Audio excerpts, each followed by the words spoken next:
爹，看来我们真的是要一直往北走了。长安市时给老六爹投喂了2个柿饼，看了眼路上埋头赶路的难民。若是别的城镇会安置这些难民，他想大多数人不会继续往北走。闺女放心啊，去那边也好。他没说怎么个好，正吃柿饼呢，没空解释。长安也只当他是随口一说，没有多问。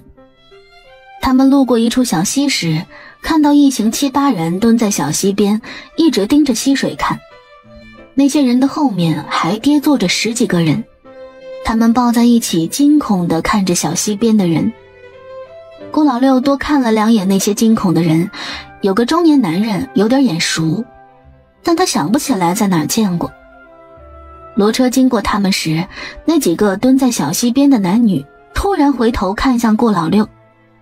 顾老六看那7人看着他流口水，不是看着他的骡子流口水。这些人什么眼光？他不比骡子长得好看吗？不是，这是重点吗？重点不是这群人想吃他的骡子吗？7人猛然起身往顾老六的方向跑来。他们走近才彻底看清这些人，个个脸色苍白如纸，就连唇色也泛白。他们像是没看到顾老六一样，直直地扑向骡子。就在他们快要扑倒的时候，一股气浪把7人掀出去3米远，倒在地上。顾老六意识海里的子龙再次醒来。这些人你对付不了，让你闺女出手。我都对付不了，你觉得我那柔弱不能自理的闺女呢？想锤死这条傻龙，不过有可能打不过。子吉翻了个白眼。你那柔弱不能自理的闺女可比你有用多了，让她放个雷劈死他们。顾老六想到顾大他们一家，他的雷劈不死人，但能让人生不如死。不可能，想当初。子吉突然止住话头，舌尖打了个转。那7个都不是人，他的雷电有用。不是人那是什么？是妖还是鬼啊？这世上有这些玩意儿？那我是不是还可以见到我媳妇儿？那些都是鬼，他们夺舍了人类的躯体。还有，你哪儿来的媳妇儿？借个锤子。龙他逐渐暴躁。呸！你才没媳妇儿呢！我没媳妇儿哪来的闺女儿？傻龙！子吉深吸一口气，不要跟这个丢了脑子的玩意儿计较，重要的事儿说3遍。你再不叫小长安出手，你的骡子就要被他们吃了，然后他们再夺舍你。顾老六大吃一惊，那7人果然已经从地上爬起来，又扑了过来。闺女儿，救骡一命！长安掀开车窗帘子看去，这些人疑惑归疑惑，出手绝对不慢。雷电从天而降，7人被劈得冒烟。就在长安收手时，顾老六又急急说道：再劈一遍！长安听话照做，2遍雷劈下去，7人被劈得像焦炭。子吉轻叹，还真如老六说的那样，2遍也只是把人劈了个外焦里嫩。小长安这雷再往不可预知的方向发展，以为能直接劈他们个魂飞魄散，没想到还是要他出手。7个鬼魂现在也不敢离开身体，他们怕一出来就被雷劈。但是这不是他们不想出来就可以不出来的。一道紫光闪过，7鬼直接魂飞魄散，连个叫声都没来得及发出就无了。然后顾老六又看到几道紫光没入那10几个抱成一团的人的眉心。当然这些都只有顾老六和长安能看到。那10几人没有啥感觉，只觉得突然恍惚了一下，看到地上看不出原形的焦黑，一时不明所以。这7个是一直奴役他们的人，刚才发生了什么事儿了？我抹除了他们刚才看到雷电的部分记忆，事情都解决了，没事就不要找我，你们自己玩。子吉说完又闭上了龙眼，然后被顾老六一声大喝吓了一跳。先别睡。干嘛？子吉抬了下爪爪，然后又默默放下。算了，已经够蠢了，再打可能这劫又渡不过去。这世上还有别的鬼吗？当然有，留在人间的不是有冤情，就是本来就坏的。此方世界的道家都是有大能力者，你们不必害怕。他突然又想到什么，说了一句：你别总想些有的没的，你见不到你媳妇了，死心吧。我死了总能见到吧？哼，你死了也见不到，别太贪心。顾老六深吸一口气，平复了一下想吃龙肉的心情，没有再打扰子吉。他想这个世界在往奇奇怪怪的方向发展，真是小刀拉屁股，开了眼了。骡子被刚才那一下吓着了，顾老六没赶他，他自己撒丫子就跑，真是吓死骡子了，差点成了一盘菜。长安等骡子慢下来，他才走出车厢，坐在顾老六身边，歪头喊了他一声：爹。那7个不是人，爹打不过，所以要闺女儿你保护我和骡子。哦，原来是物理超度没用，需要法术超度啊。爹想要修道吗？好学吗？累吗？老六的关注点一如既往的与众不同。这世上只有躺平了才不累，最容易学的就是做坏人。爹年纪大了，不适合学习，要不闺女儿你去学吧。闺女学会了就相当于她会了，有闺女保护一样可行。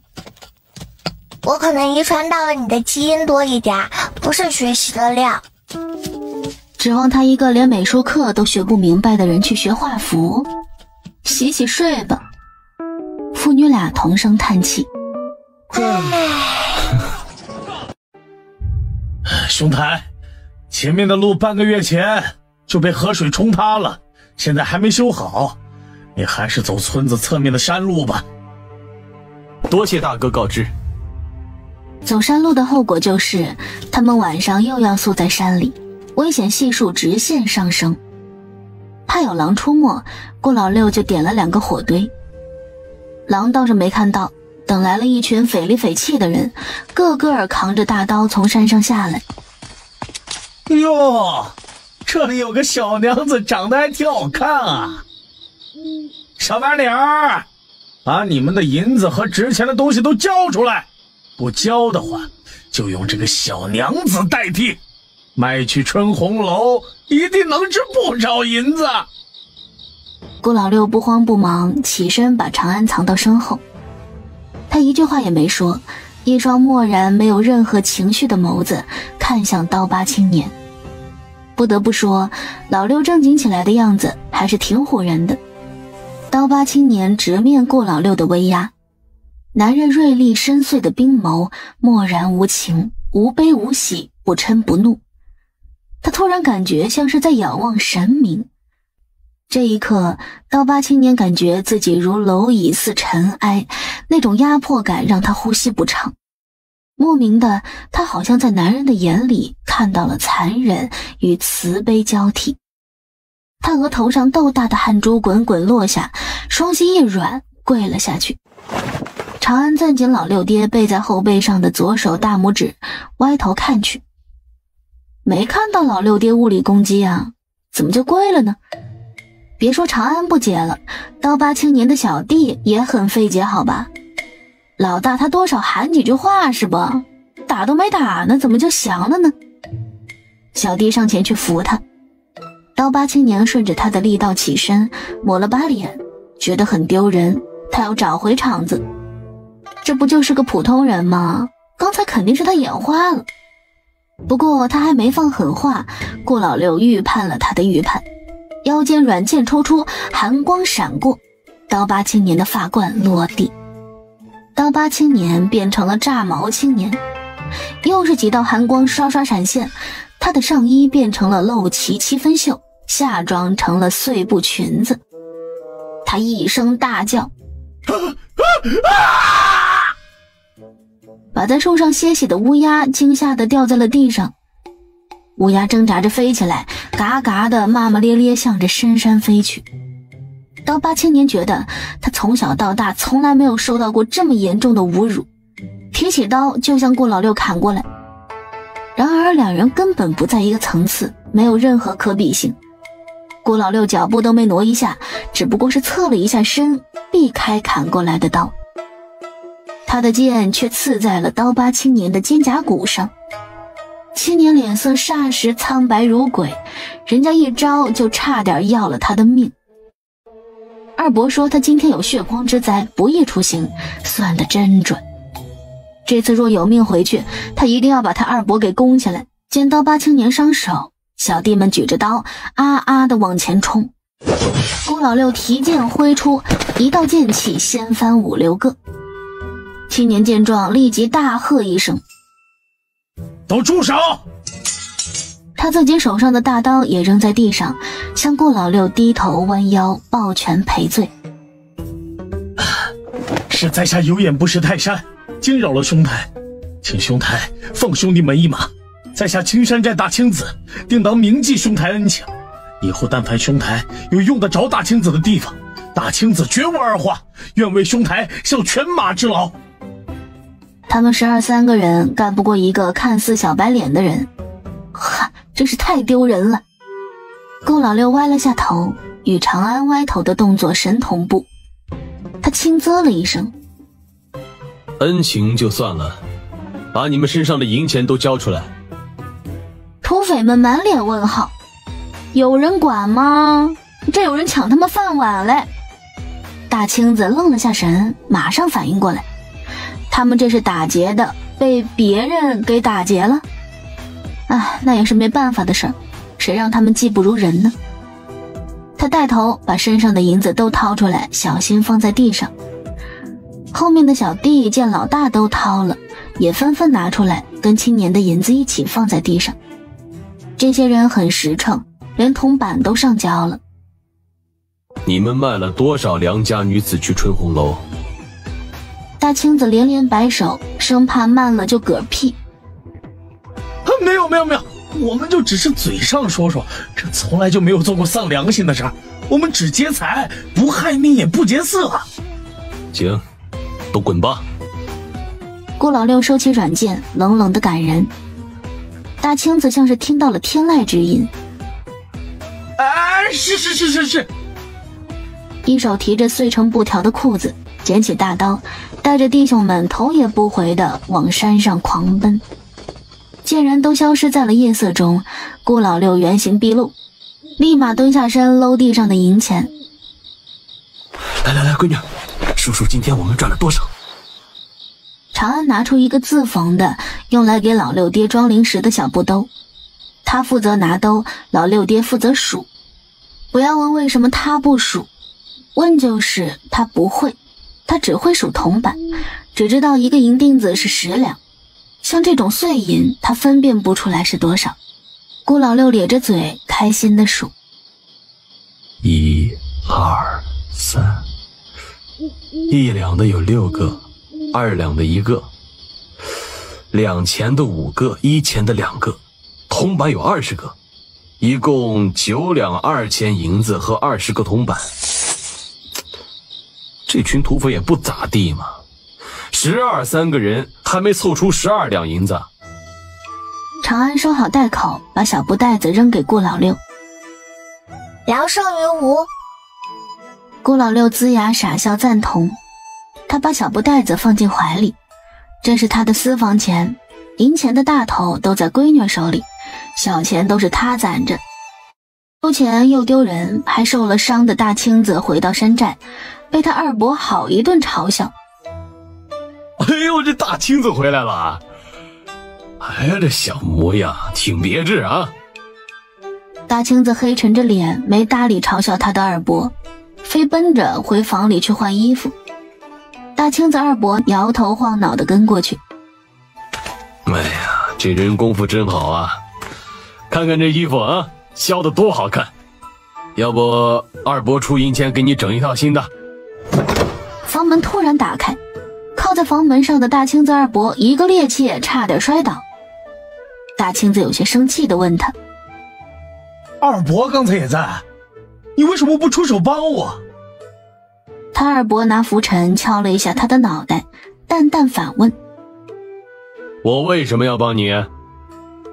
我是你侄子，看到别人伤我，你不该出手拦一下吗？该的你，好好做人不行吗？非得像你爹和你大伯一样当土匪，迟早像你爹一样遇到硬茬，交代在这里。我不当土匪也不知道我能干啥呀。再说这青山寨那么多人，我不去抢也养不活他们呀。以为他想当土匪吗？这不是没办法吗？他除了当土匪就不会别的了，从小就学的这一行。是你自己把自己想得太重要，就你们抢的那仨瓜两枣的，养活得了谁？若不是他们自己会种地，靠你养，早饿死了。大青子二伯又敲了他脑门一下，摇摇头离开。要不是他们老青家就只有这么一根独苗苗，他才懒得搭理他呢。他对山下那对父女倒是挺好奇的，两个都算不出来，不知来处，不明归处，亦看不到前程，算到的只有一片迷雾。再算下去，他差点被反噬。这父女俩的命格不是他能算得了的。好久没回师门了，要不回去一趟？至于大侄子，反正又死不了，先就这样呗。仙风道骨的男人拎着包袱连夜跑路了。大青子早上起来去找他二伯，发现早已人去房空。还想找二伯教他几招厉害的呢，没想到来迟了。山下，长安和顾老六吃过早饭，收拾好就迎着朝阳继续赶路。还好这条小路没出现各种岔路，不然他们又不知道要拐到哪里去。春雷滚滚，然而半天不见下雨。就在长安以为不会下时，它纷纷扬扬地下起了细雨。这种绵绵细雨下起来，一时半会儿停不了。他们还在山路上，前不着村后不着店的，没有地方避雨。他们没有蓑衣，长安的空间里倒是有骑电动车的雨衣，想着反正这荒郊野外的也没啥人，先用着呗。不过被老六爹给拒绝了。不能掉以轻心，谁知道会不会碰见什么外人？要是引起有心之人的注意，我们都没安生日子可过。长安收起雨衣，看老六爹的头发已经淋湿了，怕他得风寒。行吧，那咱就先不走了，找个平坦的地方搭棚子歇息。隔处地势相对高点的地方，郭老六去砍了几棵结实的树干回来。父女俩合力用防雨油布搭起了一个大的帐篷。父女俩手捧一杯清茶，听雨声，看春雨绵绵。闺女儿，你说宜州下雨了吗？郭老六看着这雨，就想着是不是全天下都在下春雨。长安轻啄一口茶，有没有一种可能，只有北方在下春雨？他往嘴里扔了颗梅子干，模糊不清的又说了句：只要旱灾没过，那些个受灾地区都不可能下雨。两人这怡然自得的样子，像不是坐在简陋的临时帐篷里，倒像是坐在宽敞明亮的院子里，闲看庭前花开花落，坐看云卷云舒。午饭时，长安在空间里做了个清蒸大虾，还有一个麻婆豆腐，主食依旧是米饭。这雨一下就是一整天，长安觉得这雨可能要下得比他命还长。他们在这里避雨赏雨，而个别难民却是披着油布继续赶路。第二天没见雨停下，反而越下越大，还伴随着雷电的轰鸣声。眼看还是走不了，父女俩无所事事，以修炼内力来打发时间。长安已经算是小有所成，能飞个180米不会掉下来。爬个树什么的还是很方便的。难民们怕还会下大雨，更怕这个地方不安全，个个收拾东西冒雨赶路。他们想尽快找到一个安全的可避雨的地方。长安父女俩依然纹丝不动。这雨下得黏黏糊糊的，他们不太想走。父女俩趁雨小，撑着油纸伞出去采蘑菇去了。他们没走是对的，因为第二天又下起了大雨，也不知道那些冒雨赶路的人有没有找到避雨的地方。就这样一会儿大雨一会儿小雨，整整下了半个月才停下来。雨停后太阳就出来了，长安看到了挂在天边的彩虹。爹，我们散步走，再去采一些蘑菇回来留着吃。他们不仅采了蘑菇，还打了好几只野鸡野兔，收获满满的再次上路。路上碰见了好多因为冒雨赶路得了风寒的难民，骡车突然急刹车，他差点就撞车厢壁上。闺女，你没事吧？没事，发生了什么事啦？快下来，跟我们走。郭老六没搭理他们，那些人要去拽骡子，他一鞭子甩过去，直接抽的那人倒地不起。官差粗犷的脸上一条鲜红流着血的鞭痕，他捂着脸痛哭嚎叫。见同伴被打，那还得了，一群人上前想制服郭老六。郭老六鞭子舞得虎虎生风，把他们打倒。你殴打官差，要抓去咸阳打板子，大人不会放过你的。他会不会放过我另说，现在我不想放过你们。说话间就连抽了那3、4鞭子，棉衣里面的棉花都打出来了，鞭鞭到肉，抽的那人痛哭流涕。哎呦，别打了，别打了，要打死人了！说说，你们为什么要拦我？郭老六又一鞭子甩过去，直接缠上那人的脖子，意思很明显，不说就勒死他。反正已经得罪了，这马蜂窝也捅了，那就多打2下才不亏。哎呀，你当时先放开我呀！郭老六松了点力道。抓路过的难民去伐木和采石。你看我像难民吗？郭老六跳下车，一个个给他们踹到下面稻田旁边的水沟里去。长安点了2个炮仗扔下去，然后水沟里就砰砰2声响，淤泥被炸得飞崩起来。沟里刚要爬起来的人又给吓趴下去了。10多个衙役成了泥人，从头到脚都裹了一层浆。长安麻利地爬回车厢，郭老六跳上车辕，赶着骡子撒丫子跑。然后郭老六和长安又光荣地成了榜上有名的通缉犯。不过这次倒是画的有3分相似，他们画的像，长安也会画呀。拿出化妆品一阵捣鼓，父女俩跟换了个头似的。哎呀，闺女儿，没想到你还会易容啊！郭老六看着镜子里的自己，从一个长相俊美的爹变成了丢在人群里都不会多看一眼的普通爹。后背的衣服里还塞了些东西，看上去就是个中年驼背老父亲。长安的白嫩软糯的包子脸直接被他捣鼓成了面黄肌瘦的黄毛丫头，眼睛也小了一号。这不是易容，只是化了个妆而已。亚洲邪术了解一下，它能把丑女化美，也能把美女化丑。他把车厢收进空间里，然后长安坐着骡子，郭老六牵着骡子大摇大摆地从一群拿着画像在路上找他们的官差面前过去。一名官差拿着画像拦住郭老六，不知道是不是现在的老六太过平凡了，人家都懒得对比。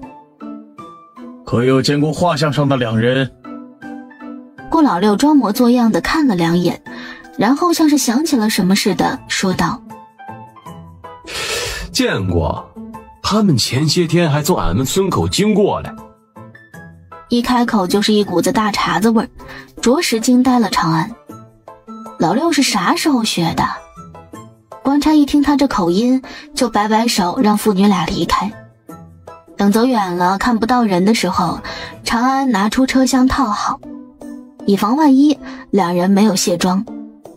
他们一路狂奔，然后顾老六越走越觉得不能这么算了。闺女儿，咱们去把画兰县令的家给偷了吧。可以，只要你不觉得麻烦就行。本来就快走出画兰县地界了，顾老六又调转骡子往回走。行至半路时停了下来，等到傍晚才继续走。画兰县不大，但是庙小妖风大。夜深人静时，一道高大的黑影手里拎着个小黑影，飞跃在县城的屋顶上。他们乱窜了2条街后，终于停在了县令府上。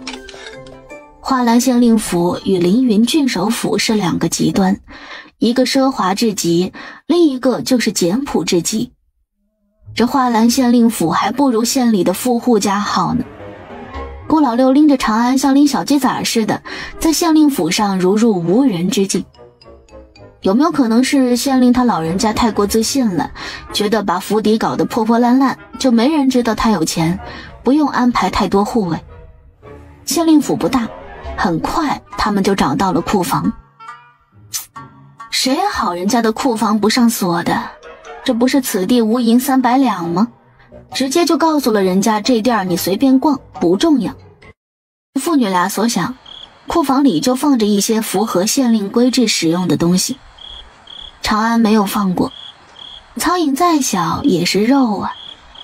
为了找到真正的库房，长安和老六爹把县府逛了个遍，期间差点被企业的管家发现。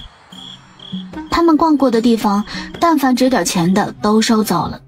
最后是在一间柴房里找到了地下室。地下室里除了金银珠宝，还有粮食。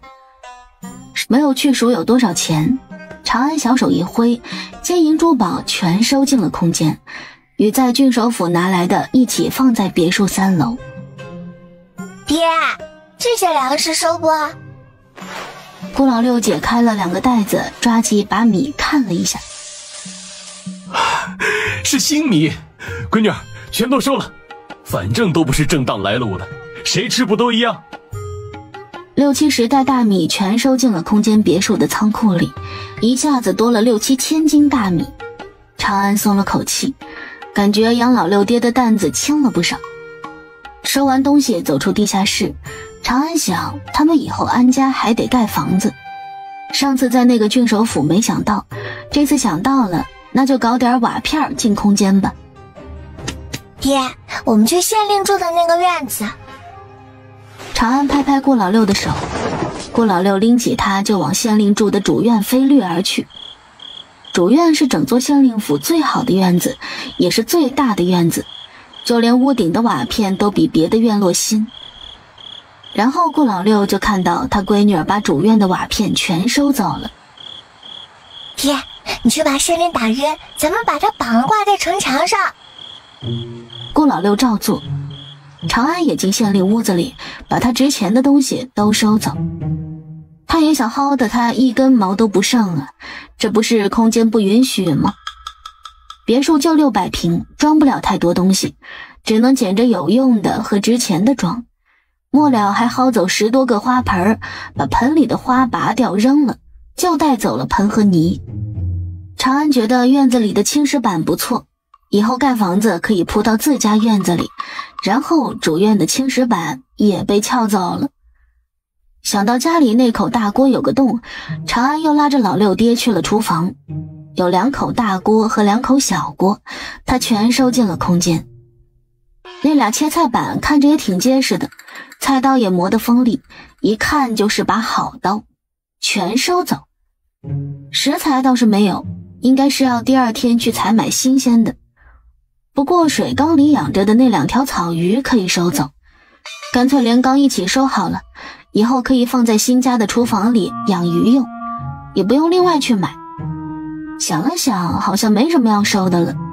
走的时候，顾老六一手扛起昏迷着的老县令，另一只手拎起长安，就离开了县令府。城墙上有守城兵巡逻，顾老六故技重施，把守城兵都放倒，然后交代长安：闺女儿，你就在这里等我，我去绑就好了。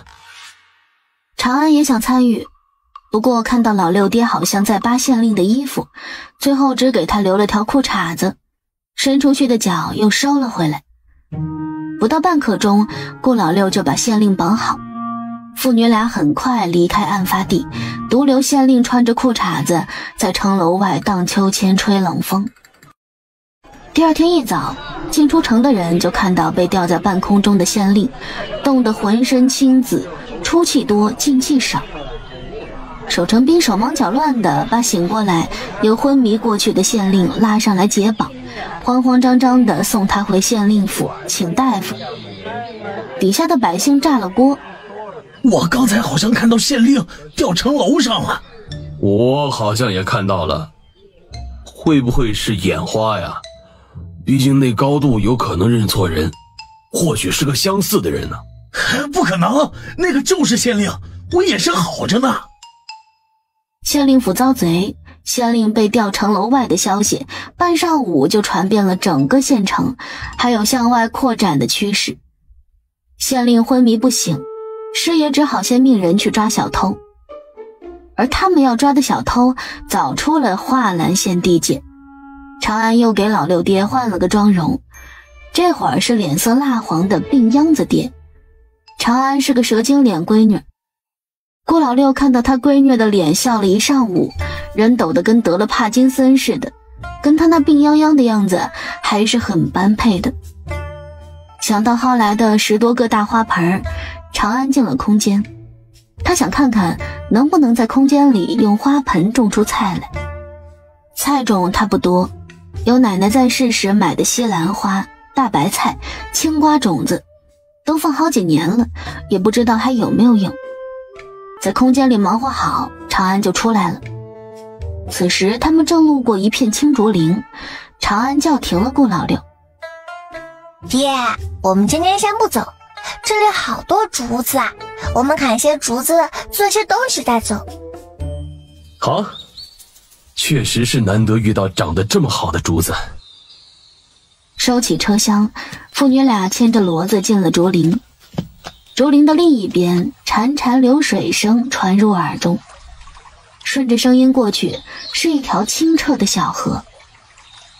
就在这小河边搭个帐篷。长安拿出2把镰刀，一边帮忙清理周边的杂草和碎石，以竹子做支撑杆，油布做帐篷布，搭建起了一个20平的帐篷，四周用石头压实。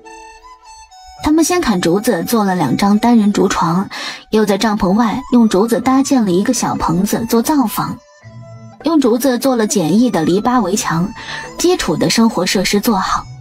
父女俩开始砍竹子回来做东西，先是编了3个背篓，装谷子的箩筐也编了6担，有箩筐不能没有扁担不是？然后编完箩筐开始做扁担，编织的活大多是顾老六做的。长安一边练功一边砍竹子，合作1天3餐的饭。他们在这里悠然自得。这天，长安在河里洗用来做竹筒饭的竹筒。一个穿着锦衣华服的人脸朝下，背朝上的从上游飘了下来。长安踹了一脚那个人，跟死了一样没啥反应。他扬声喊顾老六：爹，爹！听到闺女喊他，顾老六连忙放下手里做了一半的竹衣架。顾老六跑到河边，就看到自家闺女正用一个竹竿戳着河里的人玩，也不知道那人是死是活。他走过去，把那人拖上岸，翻转过来。这个人他们在路上有过一面之缘，就是那个带人策马狂奔的锦衣青年。把他拖上岸，顾老六就没有再管了，顺带把长安也拎回家。瞧瞧他前面管的于三那一群人，直接往他头上泼了一盆冷水，不提也罢。回到家里，长安开始做竹筒饭，顾老六继续忙活做衣架，这是长安要求做的，说是用来晾衣服。他觉得多此一举，洗好的衣服直接甩绳子上晾干不就好了吗？不过这是他闺女要的，那就一定是有用的。长安在简易的厨房里忙活，将食材装入竹筒中，加入适量清水，盖上竹筒盖，冷水锅蒸熟。竹筒饭蒸的时间要久一些，等竹筒饭期间，长安又凉拌了一碗海带丝放一旁备着，散发着淡淡清香的竹筒饭香味飘散出来。顾老六放下手中的活儿，洗干净手，自觉地坐到了竹制的餐桌旁等吃。他眼睛一眨不眨地盯着灶台方向，那嗷嗷待哺的样子，长安只觉得实在是没眼看。他怀疑老六是饕餮转世，不然怎么解释他这吃货属性？一天到晚吃个没完，就没见他吃饱。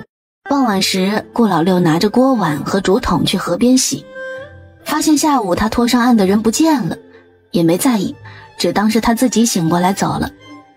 他不知道的是，就在他们吃饭的时候，一个采药女刚好从对面山上下来，看到躺在河岸边长相英俊的锦衣青年，他淌过小河，把锦衣青年捡走了。长安和老六爹依旧编织着竹制品，菜篮、菠萝、簸箕，还用竹枝做了好几把扫把。后来想想以后种田得挑谷子，又再多编织了4担箩筐，加上前面的6担，凑足了10担。然后又砍了些木头回来做种菜用的木箱，从竹林里挖泥土装满木盆，长安把它们收进空间客厅里摆放整齐。他们在竹林旁住了差不多1个月，把能想到的竹制品都做了一遍，走之前还不忘多砍了些竹子带走。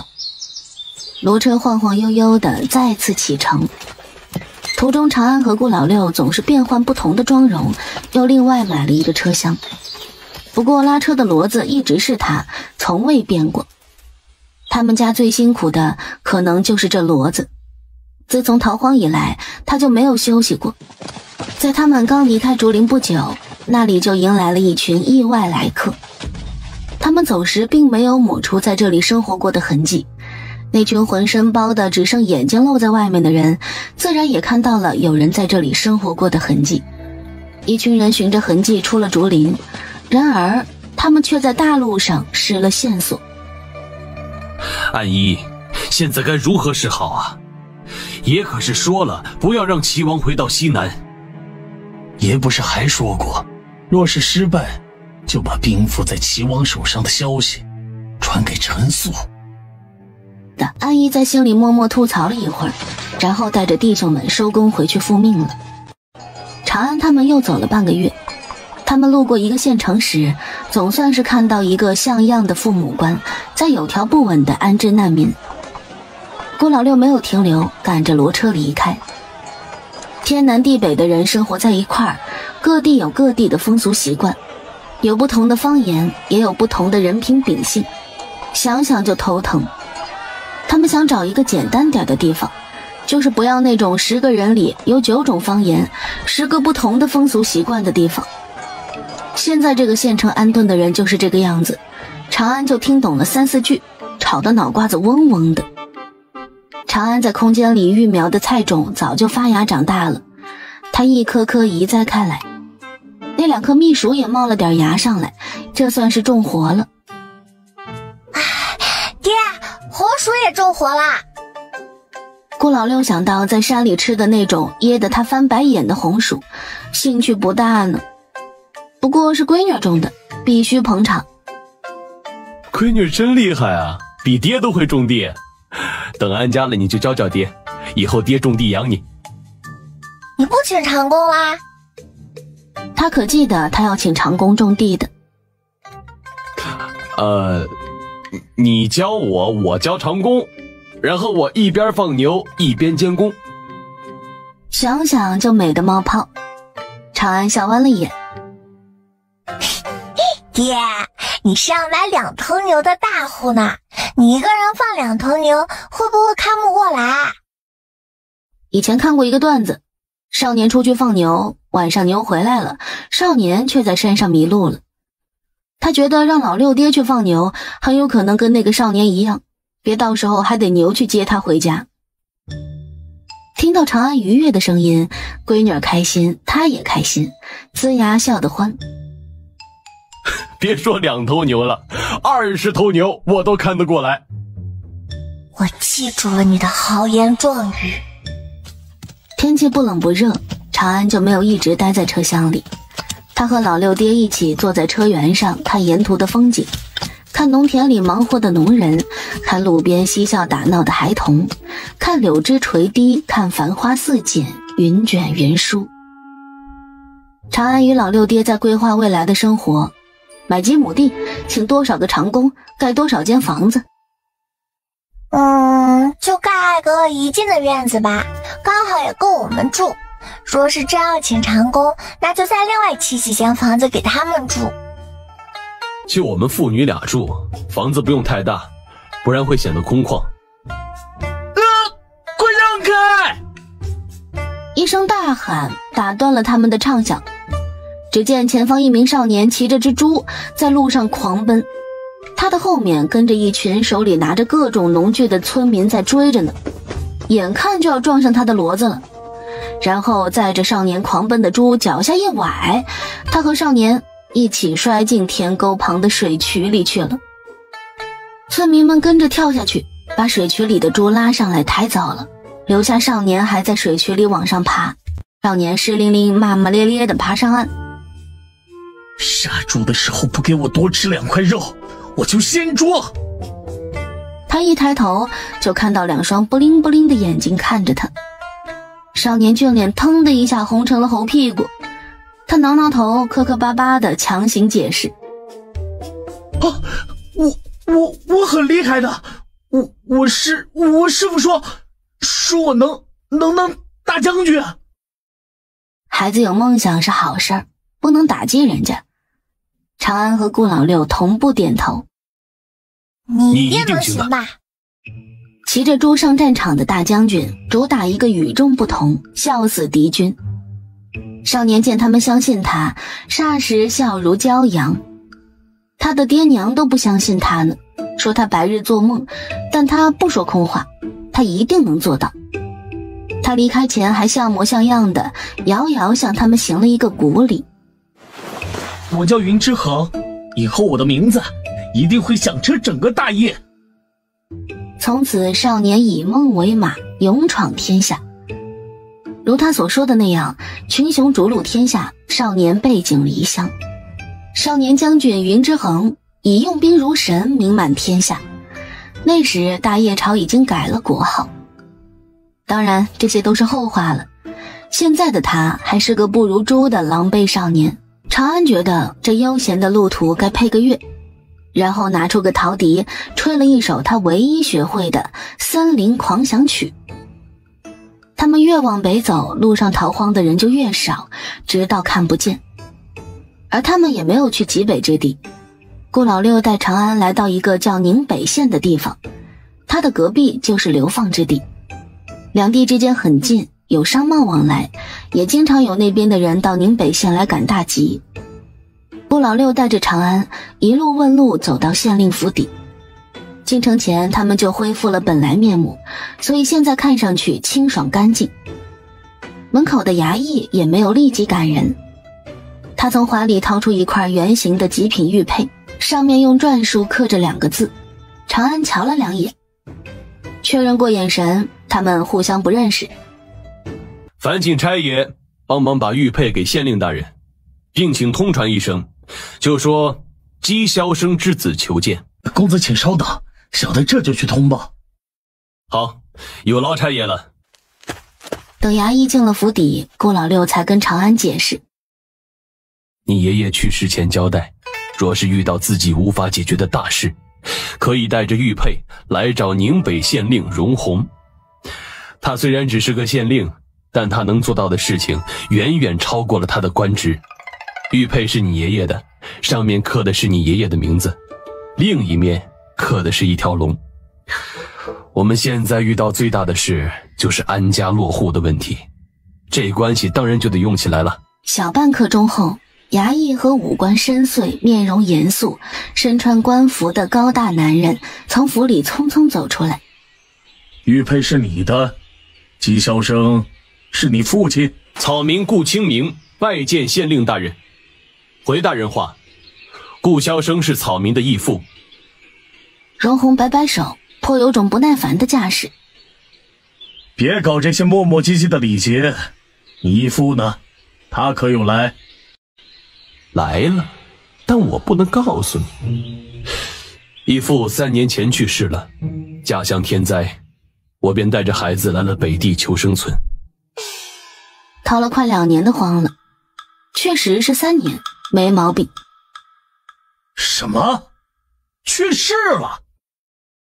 荣红像是听到了多么不可思议的事儿一样，双目圆瞪，满脸不可置信。顾老六默默收起玉佩，拉着闺女儿后退2步，像是随时准备跑路。荣红红着眼眶，洪亮的声音变得有些沙哑。他怎么死的？那人比他还小2岁，他都活蹦乱跳的，那人不应该这么早就去了呀。义父他是病逝的。顾老六情绪低落，很是伤感。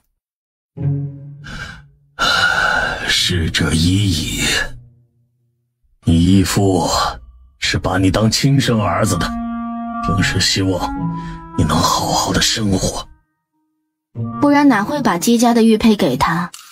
这块玉佩是身份证明，也是权力的象征。如今天下这形势，以后这玉佩或许再也不能见光。他再次叹息一声，低头看向长安。这是你女儿？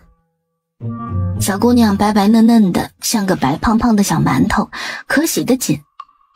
是的，这是我闺女儿，名叫长安，一世长安的长安，是义父给取的。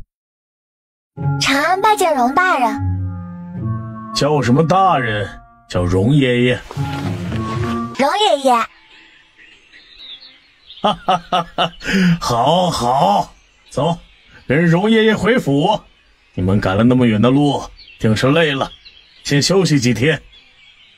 荣红牵着长安走在前面，他步子迈得有些大，长安要小跑着跟上，他又不好意思叫他走慢点，只能颠颠的一路小跑。顾老六看到这一幕，第一次发现原来他闺女还是个小短腿，怎么办？好想笑啊！小短腿一直跟着跑到正厅才停下来。荣红吩咐管家去准备一桌酒席，再带人去打扫出2座院子来，给我侄儿跟侄孙住。不用，荣伯伯，我是想在这边安家落户，想请荣伯伯帮忙。这事儿不急，好办得很。在荣红的热情招呼下，父女俩一脸蒙圈的在县令府住了下来。第2天，荣红下职回来，就找顾老六去了书房。不知荣伯伯找小侄为何？住进县令府后，顾老六就规矩的不得了，人也正经了许多。荣红给他倒了杯茶，坐下说。顾老六在他对面盘腿坐下，前面的矮机上放着一盘下到一半的棋。会下棋吗？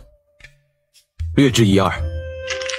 顾老六拈起白子放在了黑子的左边，原本前路迷茫的棋局，结局一下就明朗起来。2人你来我往，黑子被吃大半，白子步步为营。真是得了你义父的真传啊，都是不按套路出棋啊。你如何看如今天下的局势啊？用眼睛看，站着看，坐着看都行。你可有什么想法？我对这天下没兴趣，我义父也没有这样的遗言。那你可愿意助明主一臂之力啊？不愿意，这天下谁要就自己去打，别想拉我入伙。若是谁敢把我拉入局，我便让他不得所愿。荣红看了他许久，而后才轻笑一声，让这冷肃的气氛缓和了下来。荣伯伯想要逐鹿天下，行掌天下权，醉卧美人膝，我想这是每个男人心中的梦想。不过我不善帝王权术，自是做不了这掌权人呢。荣伯伯是有要效忠之人了。是，不过既然你不愿意入局，那就没必要知晓得太细，这里也安稳不了太久。你若是想过安稳的日子，便去往别处吧。行，我知道了，多有叨扰，请容伯伯海涵。顾老六起身行完礼，毫不犹豫地转身离开。站住！不知容伯伯还有何吩咐？容红起身走向书案，从抽屉里拿出一个腰牌，远远地抛向顾老六。顾老六面不改色地抬手接住，上面刻着的是匈奴语，他对这种语言有涉猎一二。腰牌是匈奴7大贵族的栾低氏的，也是匈奴单于的姓氏。他不知道容红给他这块腰牌是什么意思。你带着腰牌去匈奴找栾低单于，他会安顿好你们，你们在那边生活一段时间，等天下安定再回来。顾老六想说，那可能不是一段时间了，而是要好久的时间，也有可能是有生之年。他把腰牌放回到书案上。谢谢容伯伯的好意，我与闺女儿不打算去匈奴。他想和闺女儿去找一处山清水秀的地方隐居，3餐4季，岁月静好。行，既然你自己有成算，那就按照你自己的想法走。容红收回腰牌，又给了他一份录引。这回顾老六没拒绝，收起录引就告辞离开了。长安见老六爹还没有回来，他就想去前院看看，不想在路过花园时碰到个熊孩子。喂，前面那个小丫鬟，帮小爷把树上的风筝拿下来。长安没有理会他，跟在小胖子身后的仆从立即上前拦住他。哎，我们表少爷叫你呢，聋了。你这小丫鬟面生得很，是新来的吗？你以后就到小爷房里来伺候了。我去你大爷的伺候！长安一脚把小胖子踢飞出去，他那孤家货物的眼神让长安想挖了他眼珠子。仆从们见自家表少爷被踹飞，吓得脸色煞白。表少爷要是有个好歹，方姨娘能要了他们的命。有人立即去前院找管家，还有人去通知方姨娘。长安要离开，被一个瘦小的仆从拦住。他阴冷地看着长安，不说话也不让路。长安二话不说，又是一脚踹飞。仆从刚好砸在匆匆赶过来的管家脚边。长安向他打了声招呼。刘管家不好意思，是长安僭越了。刘管家是个八面玲珑的人，他分得清孰轻孰重。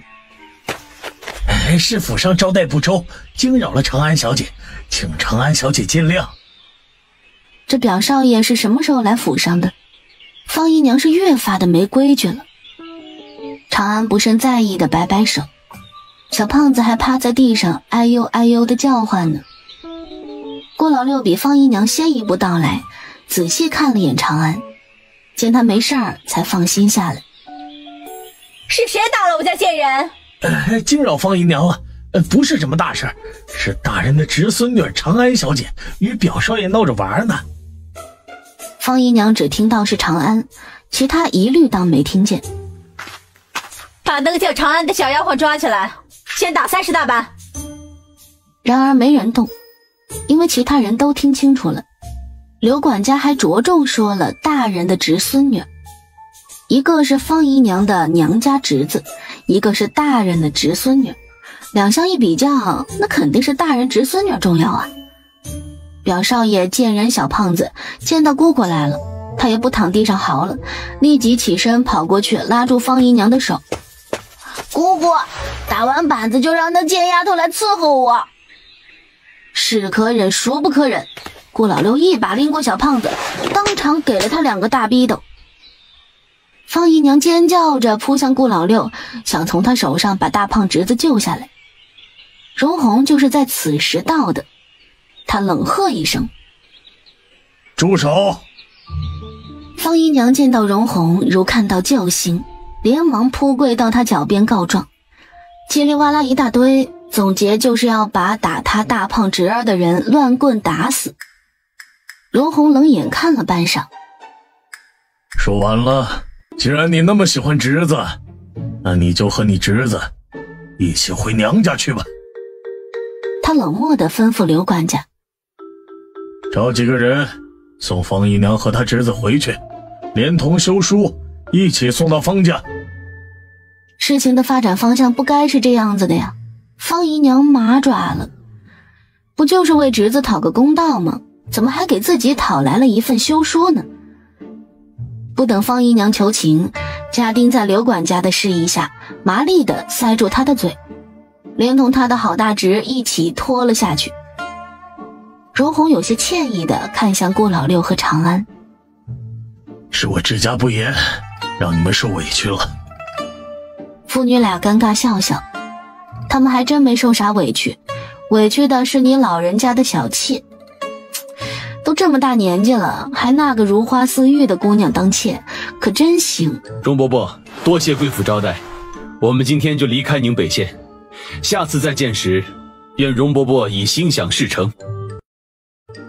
荣红想再留父女俩2天，然后又想了想，还是没说出口。这边现在也不是什么好地方，越早离开越好。我让管家给你们准备些干粮，路上吃。哎，谢谢荣伯伯，那就有劳刘管家了。是属下应该做的。父女俩跟荣红吃了顿践行饭，装上刘管家准备的干粮，在荣红的目送下渐行渐远。